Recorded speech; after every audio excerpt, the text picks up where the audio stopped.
வணக்கம். இன்றைக்கு நாங்கள் இப்போ ஸ்டக்கை பார்த்து கொண்டிருக்கிறோம். இன்றைக்கு ஸ்டக்கின்ற C2+ இம்ப்ளிமெண்டேஷன் பார்க்குறோம்.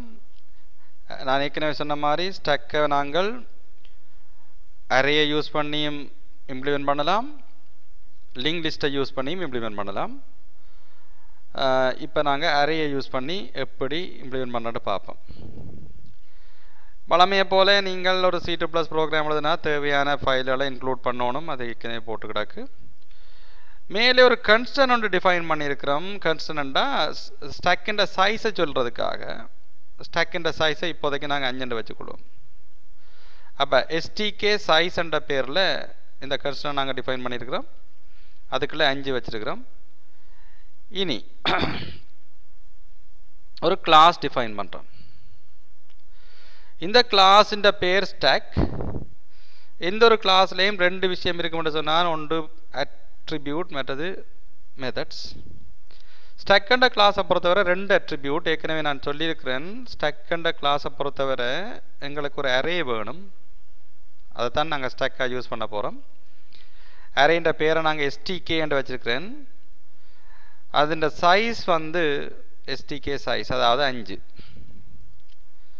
மற்றது டொப்புன்னு சொல்லி ஒரு இன்டிஜர் வேரியபிள் வேணும் உங்களுக்கு. எப்பவும் அந்த அரே அந்த ஸ்டாக்கின் டொப்பை காட்டி கொண்டிருக்கிறதுக்காக ஒரு வேரியபிள் வேணும் உங்களுக்கு. இது 2 அட்ரிபியூட். மெத்தட் வந்தோம்னா நான் ஏற்கனவே சொன்ன மாதிரி இந்த ஒரு கிளாஸுக்கு நாங்கள் இப்போ ஸ்டாக்கண்ட கிளாஸுக்கு ஸ்டாக்கண்ட அதே பேரில் ஒரு மெத்தட் இங்கே போட்டிருந்தோம்னா அந்த மீனிங் இது கன்ஸ்ட்ரக்டர். கன்ஸ்ட்ரக்டர்ண்டா ஸ்டாக் என்ற இந்த கிளாஸில் ஒரு ஒப்ஜெக்டை நீங்கள் உருவாக்கிக்கல இது கால் பண்ணப்படும். அப்போ ஸ்டாக்கண்ட கிளாஸில் ஒரு ஒப்ஜெக்ட் எஸ்ஸை உருவாக்கிக்கல என்ன செய்ய வேணும்? ஸ்டாக் ஒரு எம்டி ஸ்டாக்கை உருவாக்கி விடணும். அதாவது டொப்பை -1 போட்டு விட்டீங்கன்னா எம்டி ஸ்டாக்ன்ற அர்த்தம். அது மட்டும்தான் அதுக்கு செய்ய வேண்டி வரும். டொப்புக்கு -1 போட்டு விட்டீங்கன்னா எம்டி ஸ்டாக்ன்ற அர்த்தம். அப்போ ஸ்டாக் உருவாக்கி அது நடக்கும்.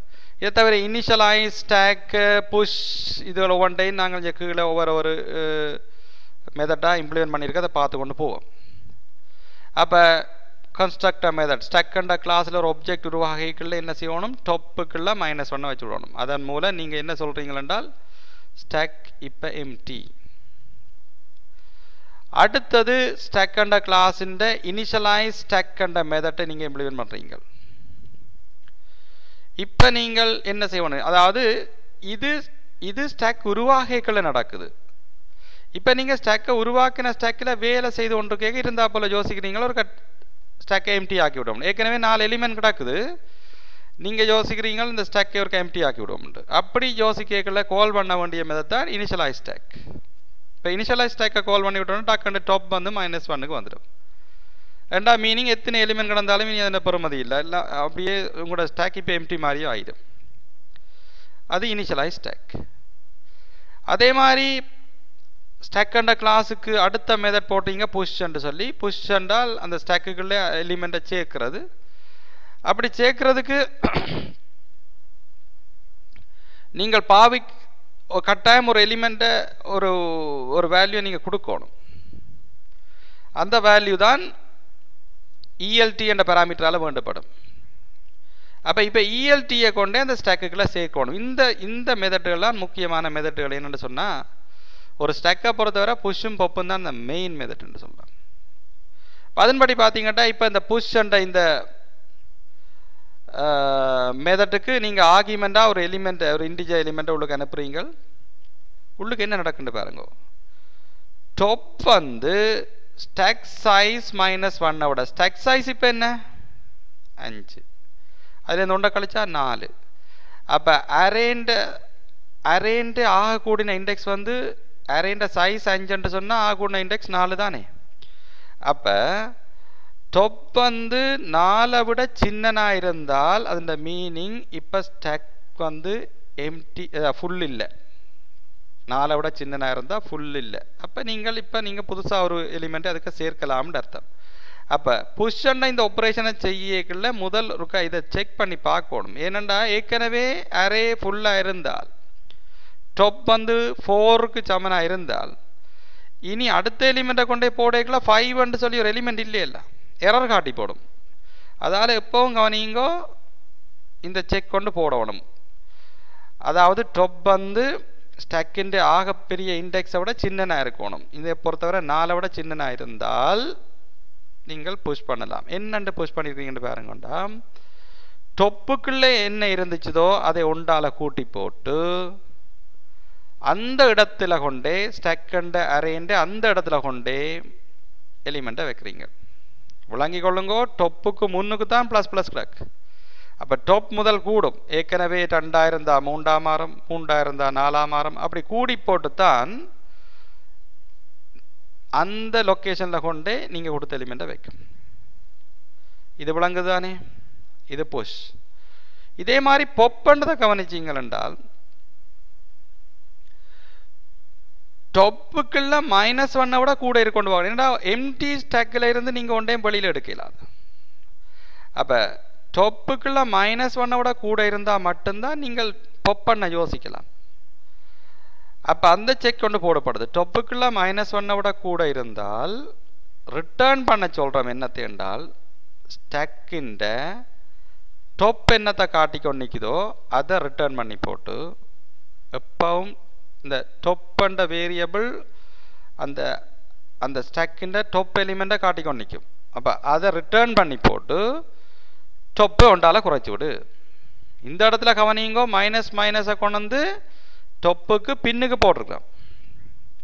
அப்படி பின்னுக்கு போட்டால் என்ன நடக்கும்னா, டொப்புக்குள்ள ஏற்கனவே இருந்த வேல்யூ வச்சு கொண்டு தான் இந்த வேலை நடக்கும்.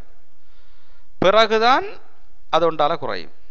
அப்போ டொப்புக்குள்ள இப்போ உதாரணமாக 2 நின்றால் ஸ்டாக் அண்ட் அரேண்ட 2வது லொக்கேஷனில் இருக்கிற வேல்யூவை தான் ரிட்டர்ன் பண்ணும். அதுக்கு பிறகுதான் டொப் ஒன்றால் குறையும். கவனிச்சு கொள்ளுங்கோ, இது முக்கியம். அடுத்தது அப்படி தச்சலா இல்லை என்றால், இந்த கண்டிஷன் பிள்ளை என்றா என்ன மீனிங் என்றால், இப்போ ஸ்டாக் எம்டி என்றால் வேறு என்ன செய்கிறது? ஒன்றும் செய்யலாது. ஒரு இன்வெலிட் வேல்யூ ஒன்றை ரிட்டர்ன் பண்ணிவிட வேண்டியா. ஏனெண்டா இங்கே நீங்கள் ரிட்டர்ன் டைப்பில் போட்டு வச்சுருக்கீங்க இன்டிஜர்ன்னு சொல்லி. அப்போ ஏதோ ஒரு இன்டிஜரை ரிட்டர்ன் பண்ணணும். அப்போ இந்த அப்ளிகேஷனை பொறுத்தவரை இந்த நம்பர் பெரும்பாலும் சான்ஸே இல்லைன்னு நினச்சிங்கன்னா அந்த நம்பரை நீங்கள் ரிட்டர்ன் பண்ணிவிடலாம். அப்போ வெளியிலேருந்து பார்க்குறவருக்கு இந்த நம்பர் வந்துச்சுண்டா விளங்கும் இது ஸ்டாக் இப்போ எம்டியாக இருக்குது, அதால் பொப் பண்ணுறது வேலை செய்யாதுன்ற. இப்போ டொப் எலிமெண்ட் என்ற இந்த மெத்தட் ஏற்கனவே உங்களை சொன்னால் பொப்பை மாறித்தான். ஆனால் இது வந்து மேலே இருக்க எலிமெண்ட்டை பார்த்து அந்த வேல்யூ உங்களுக்கு திறமை ஒழிய வெளியில் எடுக்காது. அப்போ இதை இம்ப்ளிமெண்ட் பண்ணிக்கல இதுக்கும் பார்க்கணும். நீங்கள் எம்டியாக இருக்கணும். ஸ்டாக் எம்டியாக இருந்தால் அதுக்குள்ளே பார்க்குறதுல ஒன்றும் இல்லை, அதுக்கு ஒன்றும் இல்லையல்லோ. அப்போ டொப் -1 விட பெருசாக இருக்கோன்னு பார்க்கணும். இருந்தால் தான் நீங்கள் அதில் அதுக்கு இருக்கிற எலிமெண்ட்டை பற்றி யோசிக்கலாம். அப்போ டொப் -1 விட பெருசாக இருக்கோன்னு பார்த்து அது உண்மை என்றால் ஸ்டாக்கின்ற டொப்பண்ட இடத்துல என்ன இருக்குதோ அதை ரிட்டர்ன் பண்ணிவிடும். அப்படி இல்லை என்றால் அப்போது சொன்ன மாதிரி ஒரு இன்வெலிட் வேல்யூ ஒன்றை ரிட்டர்ன் இன்வெலிட்னு சொல்லிக்க உங்களோட அப்ளிகேஷனை பொறுத்தவரை 999 வேல்யூ ஸ்டாக்குக்குள்ளே இருக்கவே இருக்காது என்ற நிலைமை இருக்கக்கூடிய மாதிரி ஒரு நம்பரை போடணும். இதில் ஒன்று அப்போ வெளியிலேருந்து பார்க்கலாம் இந்த நம்பர் வருதுன்னு சொன்னால் ஸ்டாக் இப்போ எம்டி என்ற அர்த்தமாகுதுன்னு எடுக்கலாம். ஏண்டா இங்கே நீங்கள் இன்டிஜர்ன்ட்டு போட்டுட்டீங்க. இன்டிஜர் ரிட்டர்ன் பண்ணுற ஒரு ஃபங்க்ஷனுக்குள்ள ஃபங்க்ஷன்ண்டா நீங்கள் கட்டாயம் ஒரு இன்டிஜரை ரிட்டர்ன் பண்ண வேணும். அப்போ அந்த முறையில் அது செய்திருக்கு. அதை விட்டுட்டு இதுக்குள்ள சும்மா ஒரு மெசேஜை பிரிண்ட் பண்ணுறது ஸ்டாக் இஸ் எம்டி என்ற ஒரு மெசேஜை பிரிண்ட் பண்ண யோசிக்கிறது பிள்ளை என்னை பொறுத்தவரை. அடுத்தது இஸ்எம்டி என்ற மெத்தடை பார்ப்போம். இஸ்எம்டி என்ற மெத்தட் என்ன செய்யும் என்றால் ஸ்டாக் எம்டி ஒன்று பார்த்து எம்டியாக இருந்தால் ட்ரூவை தரும், இல்லாட்டி ஃபால்ஸை தரும். சிம்பிளாக இருக்கிறாங்க, கவனிச்சு பாருங்க. டாப் -1க்கு சமனோண்டு பார்த்து அதில் வர ஆன்சரை ரிட்டர்ன் பண்ணிவிடுறோம், அவ்வளோதான். டாப் இஸ் ஈக்குவல் டு -1 அவ்வளோதான். அதாவது டாப் -1க்கு சமனோண்டு பார்க்கும். சமனாக இருந்தால் ட்ரூ வரும், இல்லாட்டி ஃபால்ஸ் வரும். ட்ரூ வந்தால் ட்ரூவை ரிட்டர்ன் பண்ணும், ஃபால்ஸ் வந்தால் ஃபால்ஸ் ரிட்டர்ன் பண்ணும், அவ்வளோதான். இதுக்கு பிறகு ஈஃப் போட்டு தென் போட்டு எல்லாமே எனக்கு தேவையில்லை, விளங்கிக் கொள்ளுங்க, ஈஸியாக போடலாம். அது மாதிரி இஸ் ஃபுல் என்றதை கவனிச்சிங்களா, ஃபுல் ஒன்று பார்க்குறது. ஃபுல் ஒன்று பார்க்குறதுக்கு டாப் எதுக்கு சமன் ஒன்று பார்க்கணும். ஸ்டாக் சைஸை விட ஒன்று குறைவாக, ஸ்டாக் சைஸ் 5ண்டா 4க்கு சமன் ஒன்று தான் பார்க்கணும். அப்போ ஸ்டாக் -1க்கு சமன் ஒன்று பார்க்கணும். சமனாக இருந்தால் ட்ரூ வரும், இல்லாட்டி ஃபால்ஸ் வரும். இதால் ட்ரூ வந்தால் ஸ்டாக் ஃபுல் என்ற அர்த்தம், இல்லாட்டி ஸ்டாக் இல்லை இன்னும் எலிமெண்ட் போடலாம் என்ற அர்த்தம். இனி டிஸ்பிளே ஸ்டாக் என்ற மெத்தட் என்ன செய்யும் என்றால் ஸ்டாக்கில் இருக்கிற எலிமெண்ட்டே ஒன்றுக்கு பின்ன கொண்டா பிரிண்ட் பண்ணி கொண்டு வரும், மேலே இருந்து பிரிண்ட் பண்ணி கொண்டு வரும். அப்போ அதுக்கு நீங்கள் எழுதி கிடக்க ஐக்குள்ள முதல் டொப்பை பை, உதாரணமாக இப்போ 3 எலிமெண்ட் தான் இருக்குன்றால் 0 1 2, அப்போ டொப்புக்குள்ளே இப்போ 2 இருக்கும். ஐக்குள்ள உணர்ந்து 2 வச்சு போட்டு இந்த வைல் லூப் வேலை செய்ய துவங்கும். I -1 விட பெருசாக இருக்கும்போது உள்ளுக்கு இறங்கி ஸ்டாக் ஐயை பிரிண்ட் பண்ணி போட்டு ஐயை ஒன்றால் குறைச்சி போட்டு திருப்பி வரும். இப்போவும் I -1 விட சின்ன ஒன்று பார்க்கணும். -1 விட சின்னனாக இருந்தால் திருப்பி உள்ளுக்கு போய் இப்போ I காட்டுற இடத்த பிரிண்ட் பண்ணி போட்டு திரும்ப அப்போ ஐயை ஒன்றால் குறைச்சி பிரிண்ட் பண்ணி கொண்டு வர்றது. அதுக்காக டொப்பை குறைச்சி கொண்டு வரக்கூடாது. டொப்புன்றது இப்போ இருக்கிற எலிமெண்ட்டில் ஆக டொப்பில் இருக்கிற எலிமெண்ட்டை காட்டி கொண்டு இருக்கணும். அப்போ டொப்பை தூக்கி ஐக்க வச்சுட்டு ஐயை தான் குறைச்சி பிரிண்ட் பண்ணிக்கிட கவனிக்கிறோம். இப்போ நீங்கள் எழுதின அவ்வளோ மெத்தட்டையும் சரியோண்டு பார்க்குறதுக்காக மெயின் மெத்தட் ஒன்று எழுதி கிடக்கு. இந்த மெயின் மெத்தட்டை ஒருக்கா போட்டு ரன் பண்ணி பார்க்கலாம். ஸ்க்ரீனை கிளியர் பண்ண சொல்கிறோம். பிறகு ஸ்டாக்கண்ட கிளாஸில் ஒரு ஆப்ஜெக்ட் எஸ்ஸை உருவாக்குறோம். இப்போ அந்த எஸ் தானுமே ஸ்டாக்கண்டது கிளாஸ் அப்போது நாங்கள் டிஃபைன் பண்ணது. அதில் உருவான ஒரு ஆப்ஜெக்ட் எஸ். இந்த எஸ்ஸுக்கு தான் புஷ்ஷை பாவிக்கிறோம்.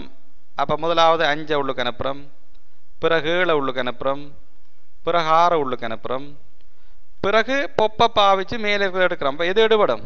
6 எடுபடும். அந்த 6 கொண்டு வந்து எக்ஸுக்கு வைக்கிறோம். திரும்ப புஷ்ஷை பாவிச்சு 9 அனுப்புகிறோம். அப்போ 5 அனுப்பினாங்கள், 7 அனுப்பினாங்கள், 6 அனுப்பினாங்கள், திரும்பி 6 எடுத்து போட்டோம். இப்போ திரும்பி 9 உள்ளுக்கு அனுப்புகிறோம். அப்போ உள்ளுக்கு இருக்கிற எலிமெண்ட்ஸ் வந்து 5 7 9. ஆக அடியில் 5, பிறகு 7, அதுக்கு மேலே 9. இப்போ டிஸ்பிளே பண்ணி பார்த்தோம்னா 5 7 9 பிரிண்ட் பண்ணும். C2+ இங்கே போட்டு வச்சிருக்கிறேன் நான் ஏற்கனவே. இதை வேணுமெண்டா நீங்கள் போட்டுட்டு ரன் பண்ணி பார்க்கலாம். கண்ட்ரோலோட F9 கொடுத்தோம்டா ரன் பண்ணும். ஆல்ட்டோட F5 கொடுத்தோம்டா பார்க்கலாம். 9 7 5 பிரிண்ட் பண்ணியிருக்குது. அதான் சரி, மேலே இருந்து தானே கீழே பிரிண்ட் பண்ணது. டொப்பில் இருக்கிறது 9, அதுக்கு கீழே 7, அதுக்கு கீழே 5. சரிதானே? அது நான் சொன்னது பிள்ளையா போது சரிதானே? ஆக டொப்பில் இருக்கிறத முதல் பிரிண்ட் பண்ணுமா அதை பார்த்துக்கொள்வோம். இனி டைனமிக் லிங்க் லிஸ்ட்ன்றதை அடுத்த கிளாஸ் பார்த்துக்கொள்வோம். அப்போ இது வரைக்கும் பார்த்தது இருக்கா வடிவா விளங்கி கொள்ளுங்க. ஸ்டக்ன்றது ஒரு ஈஸியான ஏரியா. கேள்விகளுக்கு வரைக்கும் போது சாய்ஸ் அண்டு வந்தால் நீங்கள் சூஸ் பண்ணக்கூடிய ஒரு ஏரியா. கொஞ்சம் கவனமாக பார்த்துக்கொள்ள வேணும்.